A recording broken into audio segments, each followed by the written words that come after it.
አባትና ልጅ ጭራሽ የማይተዋወቅ እናውቃለናል። ጭራሽ የማይተዋወቅ አባት በዚህ በኩል ሲገባ ልጅ በዚህ በኩል የሚወጣ አላር እንደዚህ አይነት እኔ የማውቀው ፋሚሊ አለ። አባት በዚህ ይገባል፣ ልጅ በዚህ ይወጣ። ከለታት አንድ ቀን ኑክታ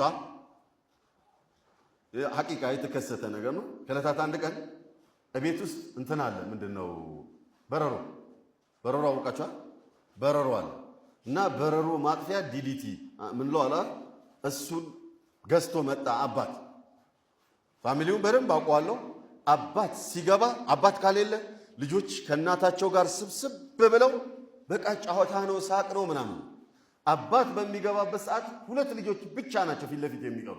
ሌሎቹ እንዳለ አይጥ ድመት እንዳየች ወደ ጉድጓዳቸው ነው የሚገቡት። የራሳቸው ሩም አላቸው፣ እዛ ውስጥ ነው የሚገቡት። በቃ ድምጻቸውን የማይሰሙ እዛ ገብቶ ሞባይል ነው ምናምን ነው ቪዲዮ ነው አይላኸሪ ነው የሚያየው። አሃዲ ለሁ ተርቢያ በቃ ለሱ ማሳደግ እንዲህ ነው።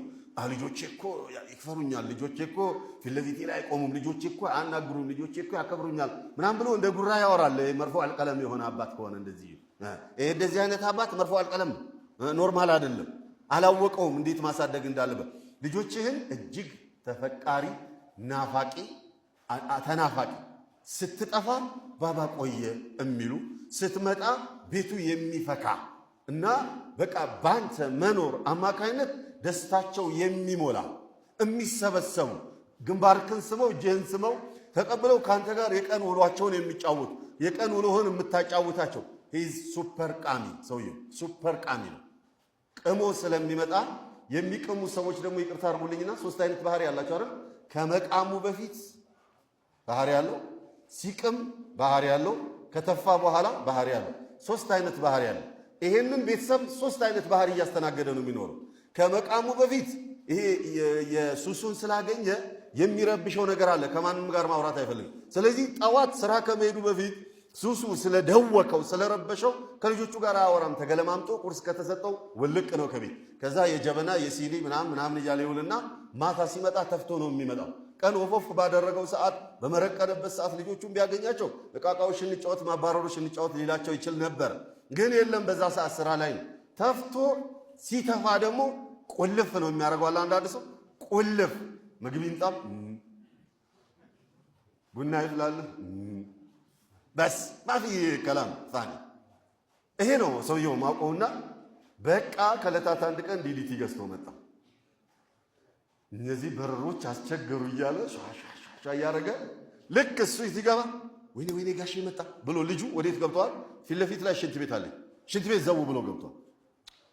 ያ አባት ሲመጣ ጋሼ መጣ ልጅ ብሎ ልጅ ሽንት ቤት ይገባል ዘሎ ሽንት ሳይዘው ሽንት ቤት ገብቷል። ያኔ እሱ ወደ ጓዳ ክላሱ ሲገባ ከዛ ሊወጣ ማለት ነው። በዚህ ደረጃ ይህ ወላሂ በዚህ ደረጃ ዝም ብሎ ወሬ አይደለም፣ ክስተት ነው የምነግራችሁ፣ እማውቀውን ክስተት። እኔስ እንደዚህ እያረገ ወዴት ገባ? ወደ ሽንት ቤት ይዞት ገባ። ከዚያ በር አለ፣ የሽንት ቤቱ በር። ልጁ በጣም ረጅም ነው፣ አባትየውም ረጅም ነው። እንደዚህ በሩ ላይ ተደብቋል። ከዚህ በላይ ይታያል። ልጁና አባት ተፋጠጡ። ሽንት ክፍት ነው፣ ሽንት ቤት አልተቀመጠ ልጁ በዚህ ደረጃ። ከዛ አንደኛዋ ልጅ ምን አለች? ሰሚራ ትባላለችና ወይኔ ባባ ትልቁን በረሮ አገኘ። ሽንት ቤት ሳለ በረሮም ተደብቋል፣ ልጅም ተደብቋል። ትልቁን በረሮ አገኛል።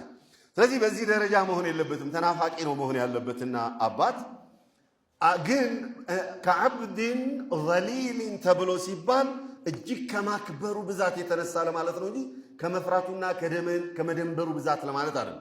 ይሄ ሚስጥር መሐመድ ኢብኑ ሲሪን ረሕመቱላህ ዐለይህ ገባቸው። ሚን ታቢዒን መሐመድ ኢብኑ ሲሪን እናትየው የሆነ ትእዛዝ ያዘዟቸው እንደሆነ በጣም ከማላቃቸውና ከማክበራቸው በፊት እማዬ ምን አልሽ አልሰማሁሽም አልገባኝም አይሉ። እሳቸው አርጅተዋል ጃጅተዋል። ምን አልሽ አይሉ። እንግዳውሳ ሰራተኞቻቸውን ይጠሩና አሁን ማማ ምንድን ነው ያለችው ብሎ የሚጠይቁት። አይ እንደዚህ ነው ያለች ቢሉ ይላቸዋል። ያለችውን ነገር አምጥቶ ይሰጣሉ። ሃይዋ ኢብኑ ሹረይህ ረሕመቱላህ ዐለይህ ወከዛሊከ ሚን አልዑለማ እናትየውም በጣም ያከብሩ ነበር። እናትየው እድሜያቸው ገፋ ብሎ ደግሞ ትንሽ ለቀቅ አድርጓል። ሰዎች እድሜያቸው ሲገፋ እንደርስበታለንና ይለቃሉ አይደለ? ለቀቅ አድርገዋልና እንዲህ ኪታብ እያቀሩ እያለ በሺዎች የሚቆጠሩ ደረሳዎችን እያቀሩ እያለ ያ ሃይዋ ይመጡና አንተ ሃይዋ ወይ ተነስ ለዶሮች ስንዴ በትን ይሉታል።